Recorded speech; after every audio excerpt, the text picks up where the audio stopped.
그래도 이왕 치신 거 자리에 앉을 때까지는. 네, 감사합니다. 귀한 찬양 들려주셔서 감사합니다. 안녕하세요. 반갑습니다. 날이 많이 추운데 어떻게 잘 지내시는지 모르겠습니다. 우리는 지금 교회력으로 주현 절기를 보내고 있습니다.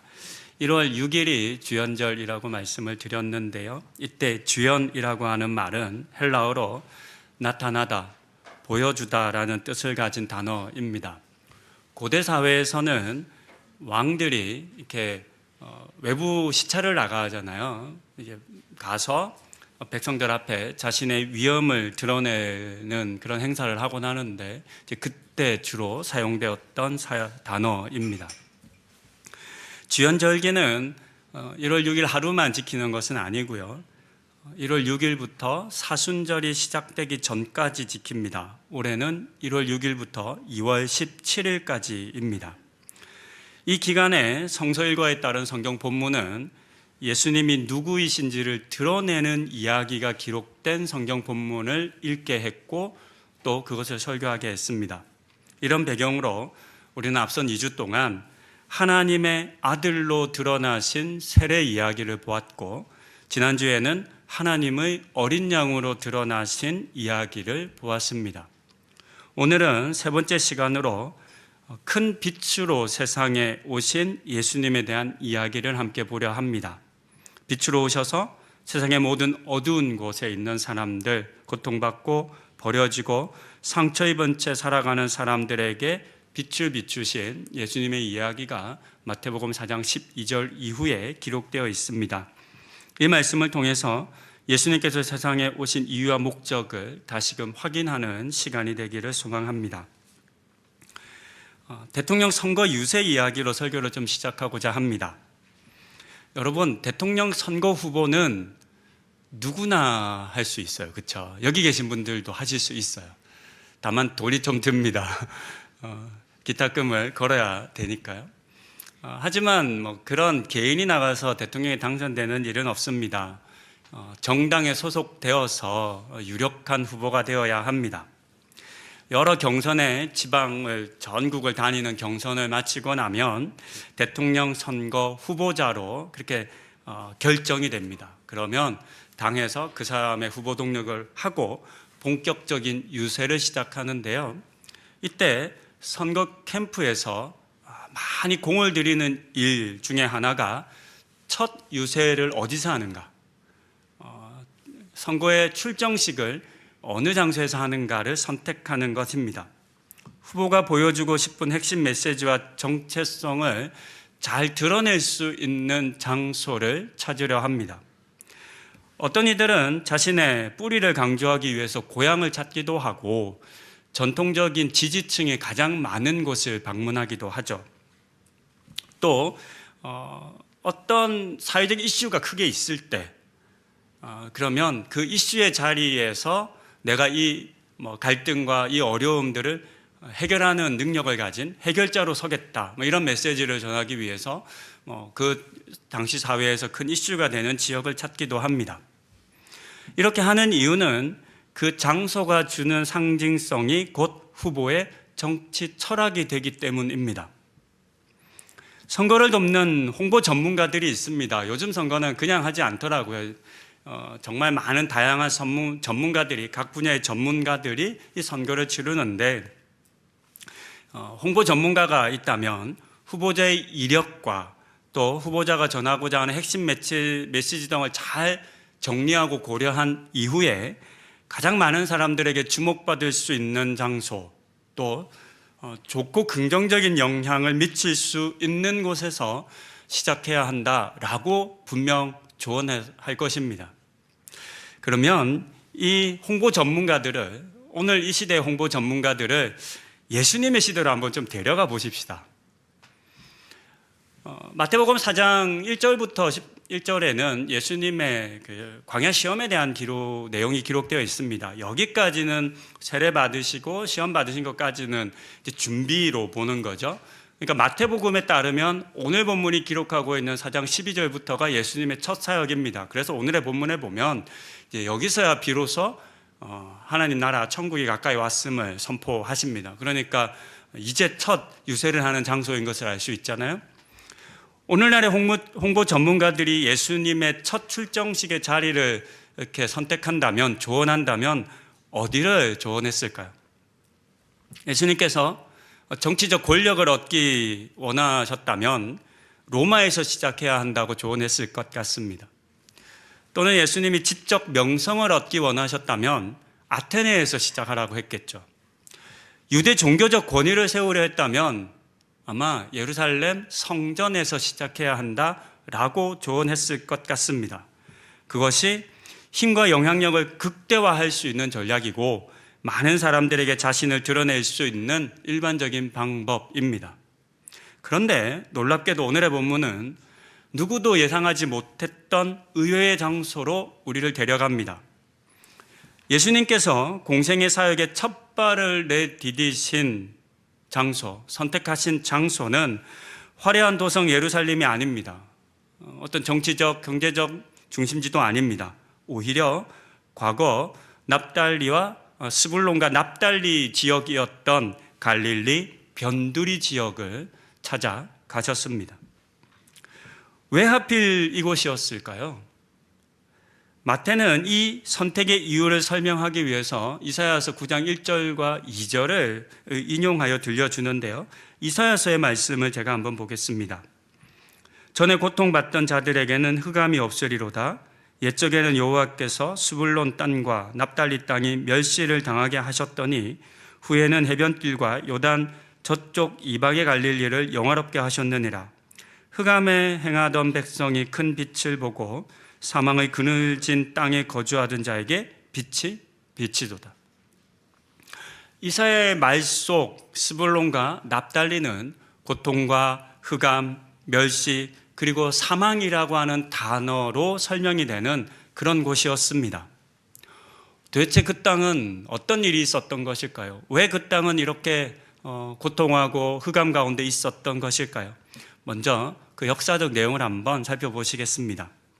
이스라엘 지도를 한번 보시겠습니다. 이 지도는 여호수아 시대에 지파별로 나누어진 땅입니다. 여러분들의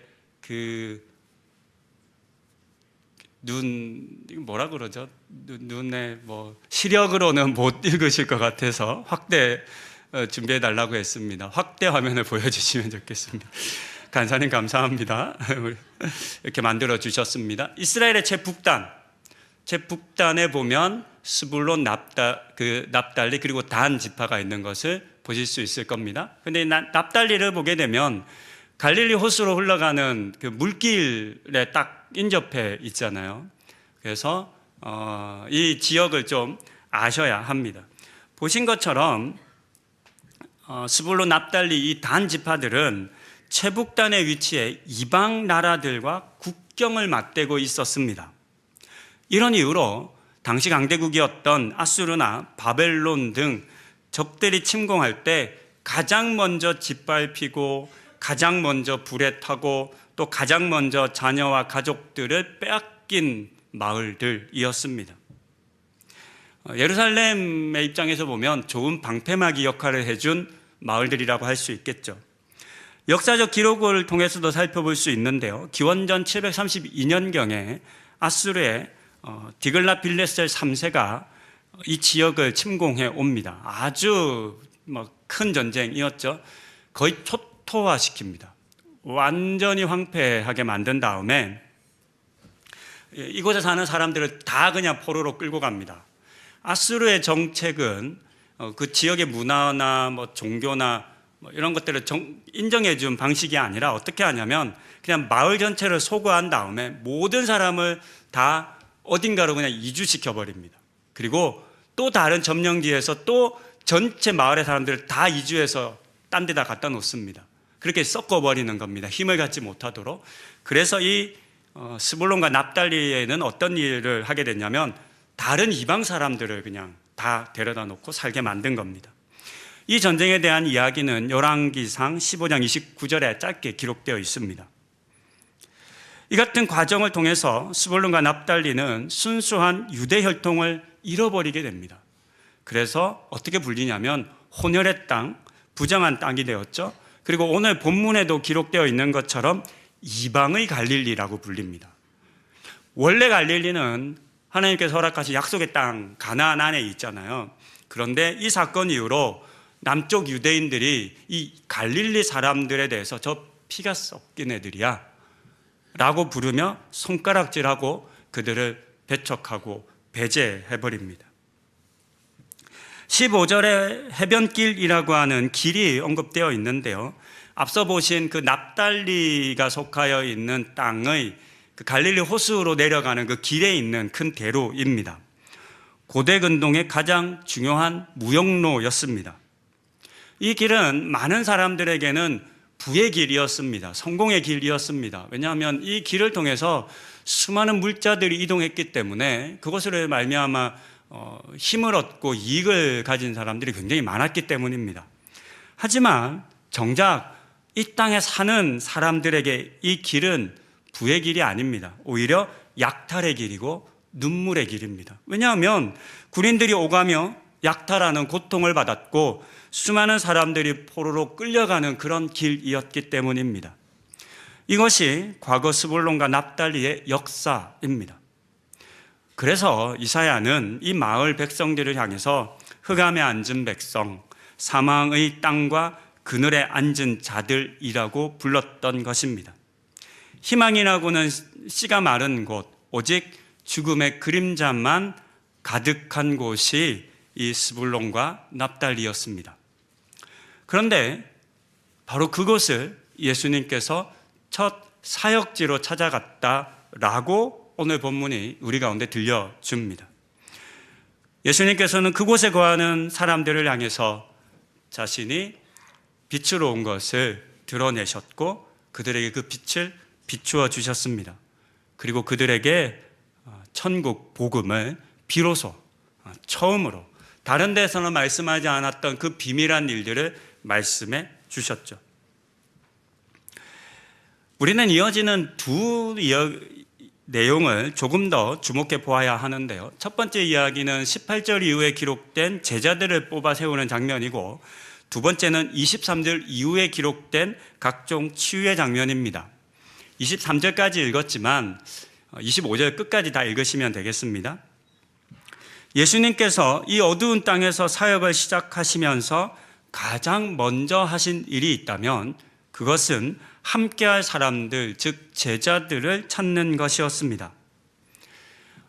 보통 우리는 베드로와 안드레, 야고보와 요한이 갈릴리 출신의 평범한 어부로 생각합니다. 예수님께서 어부들을 선택했나 보다. 물론 좀 잘 배운 사람들은 아니지만 그래도 보통의 일상을 살아가던 사람들이었겠지 정도로 생각합니다.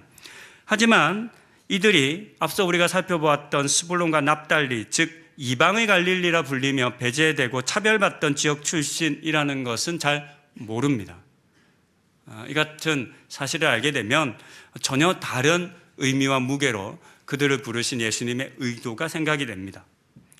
당시 유대사회의 엄격한 종교적 기준에서 볼 때 이들은 결코 환영받는 존재들이 아니었습니다. 역사적으로 이미 피가 섞인 사람들이라고 해서 배척받은 사람들이죠.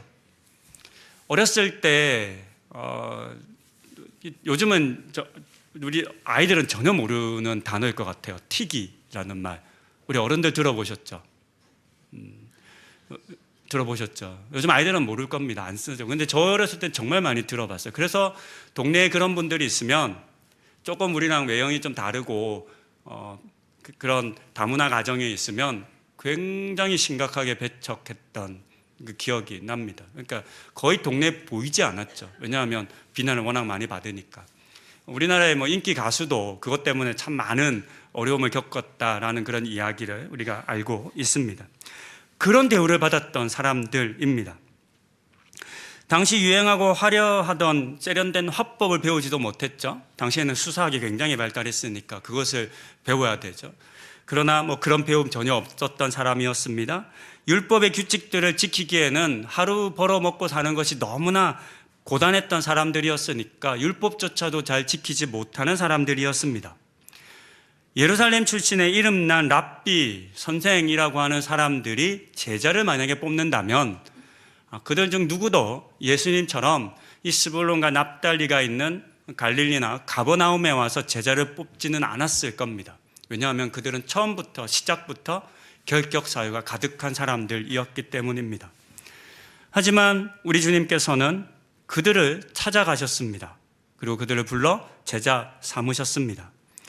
누구보다 흑암의 아픔이 크고 고통스럽다는 것을 잘 아는 제자들이었기 때문에 그 같은 아픔과 상처를 가진 이들이기 때문에 오히려 위로하고 격려하고 소망하는 힘도 다른 누구보다 컸을 것이다 라는 생각을 해봅니다.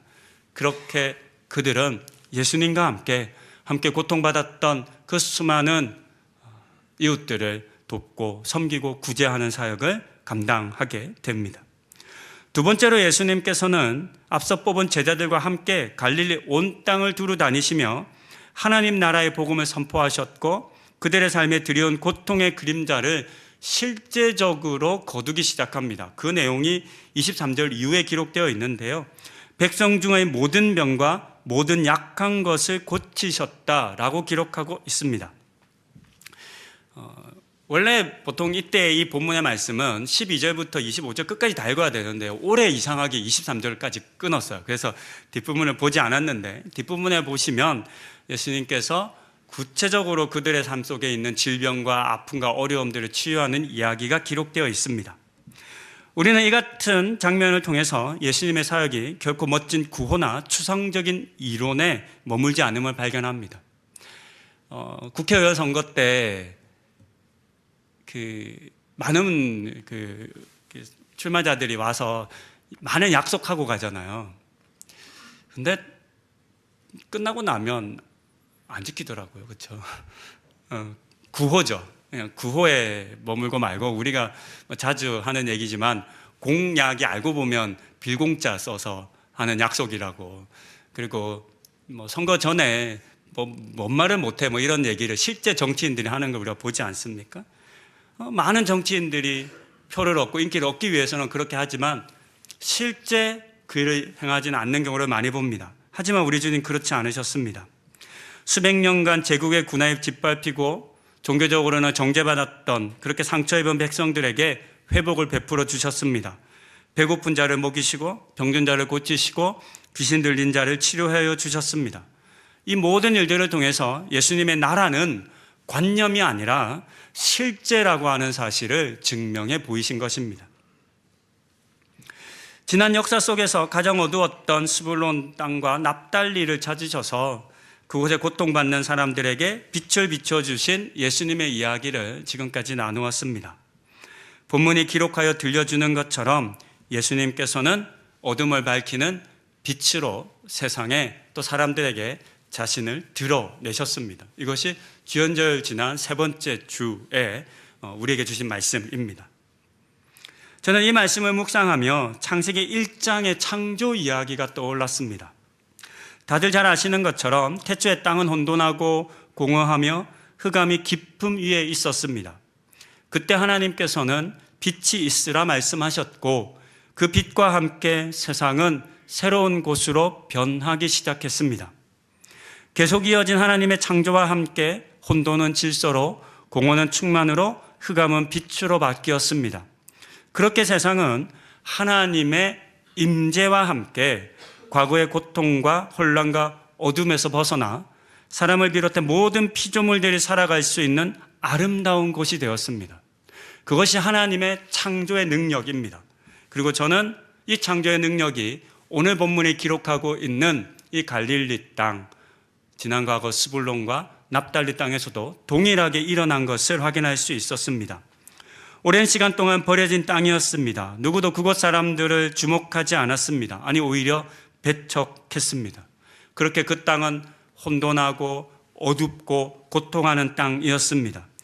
하지만 예수님께서 그곳에 가시자 놀라운 일들이 일어나기 시작합니다. 18절에 이미 보았던 것처럼 그곳 출신들은 하나님 나라 복음을 전하는 일에 동참하는 자들로 부름을 받게 되었습니다. 누구에게도 존중받고 인정받지 못했던 사람들이었는데 예수님께서는 너희도 하나님 나라에서는 귀하게 쓰일 수 있다라고 하는 것을 보여주셨습니다.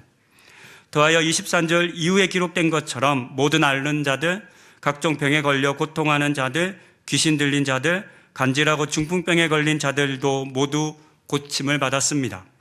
이처럼 예수님께서는 모든 병과 모든 약한 것들을 회복하여 주셨습니다. 스불론과 납달리를 비롯한 갈릴리 지역은 예수님을 통해서 완전히 새로운 창조를 경험하게 된 것을 우리는 알 수 있습니다. 이전 것은 지나가고 완전히 새로운 존재로 다시 창조되었습니다. 이것이 오늘의 본문이 드러내는 예수님의 사역의 모습입니다. 말씀을 정리합니다. 본문에 예수님이 빛이신 것을 세상과 사람들에게 드러내는 이야기를 우리 가운데 들려줍니다. 하지만 우리는 이 본문을 읽을 때 단순히 예수님은 빛입니다 라고 하는 그 관념, 개념, 정의에 머물러서는 안 됩니다. 계속 이어지는 사건들을 주목해 보아야 하고 그 사건을 나의 이야기로 만들어갈 수 있어야 합니다. 이 빛이 어떻게 세상을 변화시키는지, 이 빛을 본 사람들이 어떻게 변했는지를 우리는 놓치지 않아야 하는 겁니다. 그리고 이 일, 즉 여전히 혼돈과 공허와 흑암으로 고통하는 사람들을 구원하기 원하시는 예수님의 마음을 우리도 붙잡아야 하겠습니다.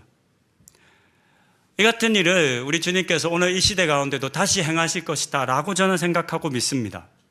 그러면 이 시대에 어딘가에 분명 스불론과 납달리와 같은 땅이 있을 겁니다. 그곳에 살아가는 사람들이 있겠죠.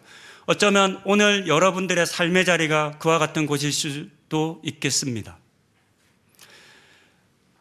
그곳에 살아가신다면 우리 주님이 그곳 가운데 임하여 주시기를 우리가 기도하고 바라야 하지 않겠습니까? 또 나는 구원받았지만, 나는 그 빛으로 말미암아 은혜를 입었지만 여전히 세상 곳곳에 스불론과 납달리와 같은 전쟁의 공포, 기근, 억압, 착취, 그 수많은 고통 가운데 살아가고 있는 사람들을 우리 기억하십시다. 그리고 우리 주님이 그곳에서 첫 사역을 시작하시며 자신의 사역이 어떠한지를 우리 가운데 보여주셨는데 계속해서 그와 같은 사역을 행하겠다라고 하신 그 말씀을 기억하고 주님, 그 일을 계속 이루어 주십시오. 그리고 그 일 가운데 나를 부르실 때 오늘의 본문 속 제자들이 바로 버려두고 예수님을 따랐던 것처럼 즐거이 이 일에 동참하는 제가 되겠습니다. 이렇게 다짐하는 우리 성도님들 다 되시기를 권면드립니다. 오늘도 세상의 빛으로 오셔서 모든 아픈 것과 약한 것을 고치시는 예수님과 함께 동역하며 세상을 새롭게 창조하는 삶을 살아가시는 우리 성도님들 다 되시기를 권면드립니다. 이제 우리 함께 기도하는 시간을 가지기 원합니다. 주신 말씀 생각하시며 세상의 빛으로 오신 주님의 빛이 전쟁과 기근과 억압과 박해와 여러 고통의 자리에 처한 이들 가운데 비춰주시기를, 그리고 그곳 가운데 나도 주님의 그 사역 가운데 동참할 수 있기를, 그리고 모든 어둠의 자리에 새로운 창조가 속히 이루어지는 은혜 주시기를 이 시간 우리 함께 목소리 모아 기도하시겠습니다. 기도합니다. 하나님, 오늘 말씀 우리 가운데 들려주시니 감사합니다. 스불론과 납달리라고 하는 지난 오랜 역사 속에 고통받고 아파하고 하나님 눈물 흘렸던 땅을 하나님 모든 사역의 시작에 찾아가셔서 하나님 그들 가운데 빛을 비춰주시고 그들을 위로하시고 그들을 치유하시고 그들 가운데 소망을 일으켜 주시니 감사합니다. 하나님 이 땅을 창조하실 때 그 하나님의 빛이 하나님 스불론과 납달리 땅 가운데도 비춰져 하나님 그 땅 가운데 새로운 창조가 이루어졌음을 우리가 보았습니다. 하나님, 그리고 이와 같은 일들이 주님이 땅에 오셔서 행하기 원하시는 일이라는 것을 우리가 오늘 다시금 확인하고 알게 되었습니다.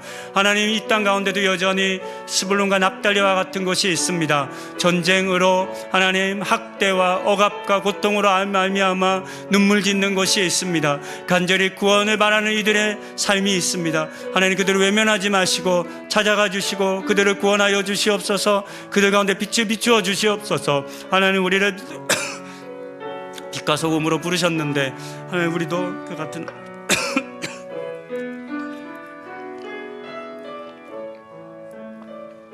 수 있도록